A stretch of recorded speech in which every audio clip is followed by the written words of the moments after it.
Assalamualaikum warahmatullahi wabarakatuh. Saya Safira Hendiani Putri dari SDN Cikudayasa 02. Di sini saya akan mereview sebuah buku menggunakan model paragraf AI yang berjudul bukunya Pinjam Meminjam dalam Islam yang ditulis oleh Reza Azhana, ilustrator Aji Galarso, editor Ahad Hidayat yang diterbitkan oleh Pustaka Insan Madani dengan buku tebalnya 57 halaman. Alasan saya mereview buku ini yaitu yang pertama karena menarik perhatian saya mulai dari segi judul, lalu topik yang dibahas dalam buku ini tentang pinjam meminjam. Isinya menjelaskan mengenai pinjam meminjam mulai dari arti, lalu ada hukum pinjam meminjam itu sendiri hingga adab dalam melakukan kegiatan pinjam meminjam. Isi dari buku ini menjelaskan mengenai lengkap kegiatan pinjam meminjam. Kegiatan pinjam meminjam dalam Islam disebut atau dikenal dengan istilah ariyah, yang artinya diperbolehkannya suatu barang untuk dimanfaatkan oleh orang lain tanpa adanya ganti rugi. Dalam kegiatan pinjam meminjam ini terdapat 3 hal penting. Yang pertama, adanya izin dari pemilik barang. Yang kedua, yang digunakannya itu manfaat dari barang tersebut. Dan yang ketiga, tidak adanya imbalan.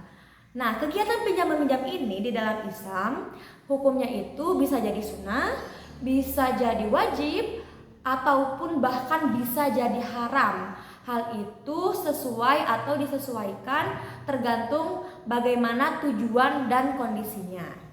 Kegiatan pinjam meminjam bisa menjadi sunnah ketika kondisinya tidak terlalu mendesak. Namun bisa jadi wajib ketika ada orang yang membutuhkan, mendesak, dan benar-benar membutuhkan pertolongan. Kegiatan pinjam meminjam itu bisa dilakukan.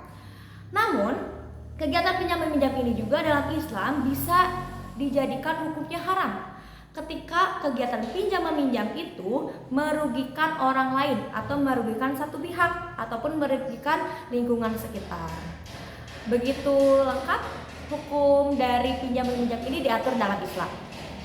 Lalu di dalam Islam pula ada adab atau tata krama dalam melakukan kegiatan pinjam meminjam, yaitu ketika rukun dan syarat dari pinjam meminjam itu terpenuhi. Seperti yang pertama, hendaknya orang yang meminjamkan barang ataupun hal yang lainnya itu didasari dengan rasa ikhlas.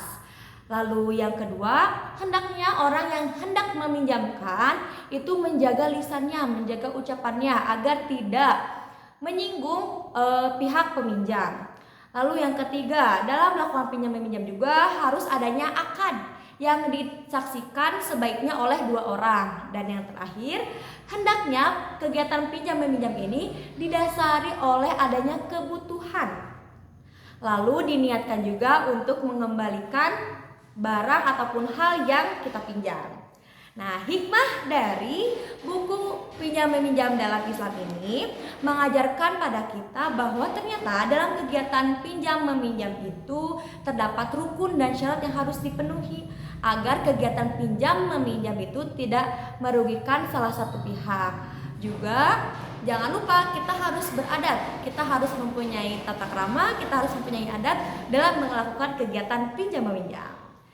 Sekian dari saya, terima kasih. Mohon maaf apabila ada kesalahan. Wassalamualaikum warahmatullahi wabarakatuh.